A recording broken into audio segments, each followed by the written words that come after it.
میں نے کہا نا کہ عورت کو چاہیے کہ جب اس کا شوہر تھکا ہارا گھر پر آئے دن بھر سے تو اس کی خدمت کرنا چاہیے، پانی پیش کرنا چاہیے، اچھے طریقے سے اس سے پیش آنا چاہیے. یہ کہا نا. اب دیکھیے ایک صحابیہ ہے، اب ان کے شوہر کو سفر کے لیے جانا تھا اور ان کے بیٹے کی طبیعت خراب ہو گئی، شدید بخار، لیکن وہ سفر کے لیے گئے، جانا ضروری تھا.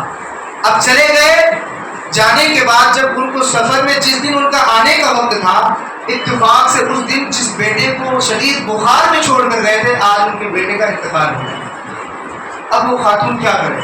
بے چین اور بے قرار ہے. ایک طرف شوہر کا فکر ہے انہیں کہ میرا شوہر کئی مہینوں سے سفر کے لیے نکلا تھا، وہ بھوکا آئے گا، اسے نفسانی خواہشات بھی ہوگی اور وہ تھکا ہوا بھی ہوگا، تو ایسے حالت میں کیا کروں؟ ایک طرف میرے بیٹے کا انتقال ہو گیا، تو اب میں کیا کروں؟ تو قربان جاؤ اس دور کی خاتون پر. اپنے بیٹے کو ایک طرف ایک دوسرے کمرے میں چھپا دیا، سلا دیا، اور اس کے بعد تیار ہوئی، پریشان نہیں ہوئی، اپنا چہرہ بالکل درست کیا، بالکل رو رو کے پریشان حال تھی لیکن اپنا چہرہ درست کیا، اور پھر اپنے شوہر کے آمد کا انتظار کرنے لگی، ان کا ویلکم، ان کا استقبال کرنے کے لیے تیار ہو گئی. اب ان کے شوہر تھکے ہارے آئے. آنے کے بعد انہوں نے سب سے پہلے پوچھا کہ بتاؤ کہ میرا بیٹے جو شدید بخار ہے اس کی طبیعت کیسی ہے؟ تو وہ کہنے لگی کہ پہلے سے بہتر ہے. ایسا اس لیے کہا کہ پہلے بڑا تڑپ رہا تھا وہ، لیکن اب اللہ کو پیارا ہو گیا، اور انہوں نے اظہار نہیں کیا کہ وہ اللہ کا پیارا ہو گیا، اس لیے کہ انہیں اس بات کا خیال تھا کہ میرا جو شوہر ہے وہ تھکا ہوا آیا ہے، بھوکا آیا ہے، اگر اسے ابھی سے بتا دیا جائے تو وہ بے چین ہو جائے گا، بے قرار ہو جائے گا، تو کیا کیا جائے؟ تو اس خاتون نے سب سے پہلے اپنے شوہر کا استقبال کیا اور ساتھ میں انہیں کھانا پیش کیا. وہ بھوکے آئے تھے، انہوں نے شکم شیر ہو کر کھایا، پھر آرام کے لیے بستر پر لیٹے.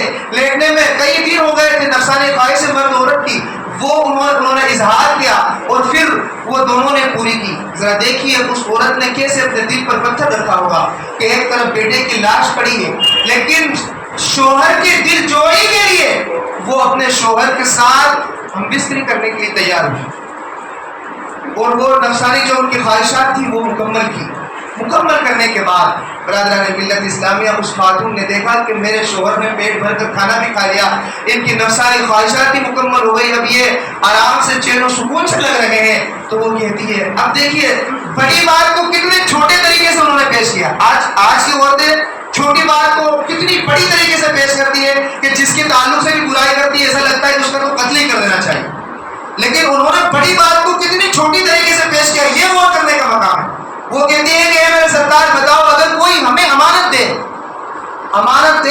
اور وہ امانت اپنی واپس لے لے تو مجھے بتاؤ کہ ہمیں برا لگانا چاہیے؟